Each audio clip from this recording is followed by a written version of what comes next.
I got a story, right, of a Muslim flight attendant. She got her job 3 years ago for ExpressJet. ExpressJet, she says that she cannot, in good conscience, serve alcohol because it's against her religion.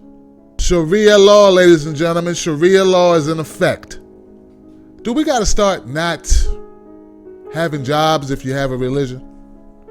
Or do we have to modify all jobs so that your religion will coincide with your job? Or if you got such strong religious beliefs, maybe you don't need a job. Maybe you just need to start a business. Charee Stanley, she's a flight attendant for ExpressJet, and she is suing the jet airliner because they're asking her to serve alcohol to passengers on flights.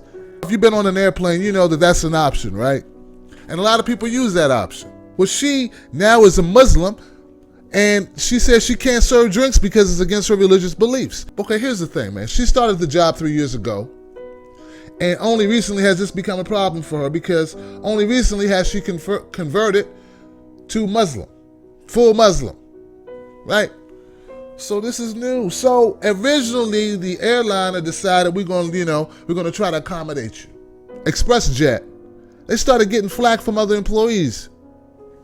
Get it? Other employees started complaining because they're like, hey, she don't want to serve alcohol. That means we got to serve all the alcohol on the plane. And if it's only 1 or 2 or 3 flight attendants on the plane, they got to do all the work for her.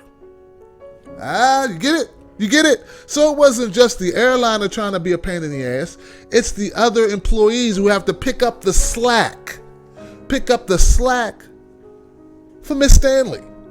Look, man, I got no problems with anybody's religion. I got no problems with anybody's lack of religion. I got no problems with anybody's sexuality. I got no problems with anybody's lack of sexuality or whatever they choose or I'm not transphobic, homophobic, religiophobic, nothing. I'm just Tim Black, right? But correct me if I'm wrong, folks, but if you get a job doing something and you change and you can no longer do the job, whose fault is that? Or who has to change? Or shouldn't you just find a new job? Now, don't get me wrong. I know it's not easy to find a new job, but if you become all of a sudden a very religious person who can't do Windows and the job requires Windows, if they try to work with you, as they did with Miss Stanley here, and for whatever reason they're getting in hot water because they can't work with you or they don't have the resources to work with you, can you then turn around and sue because they can't bend to your religious beliefs? Now, Kim Davis is the woman up in Kentucky who says because of her religious beliefs, she won't sign marriage engagements or marriage licenses. But come on, guys. Look, you let me know in the comment section what you think, man. I'm like this. Stop complaining about what you can't do on your job. And if you can't do the job, let somebody else do the job. Don't forget to subscribe to me on IamTimBlack.com on YouTube, right? Get my videos. They're always straightforward. My job is to tell you the truth, even if you don't want to hear it sometimes, but somebody got to say it. Miss Stanley, a lot of people who want work, who are looking for work, can't find work.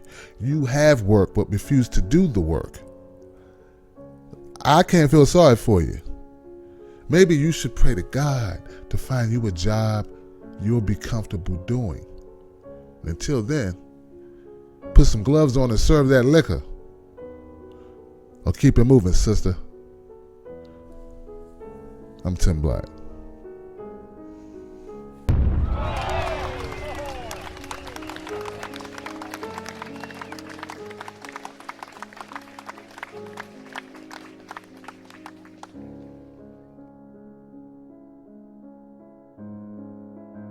I'm not transphobic, homophobic, religiophobic, nothing. I'm just Tim Black, right?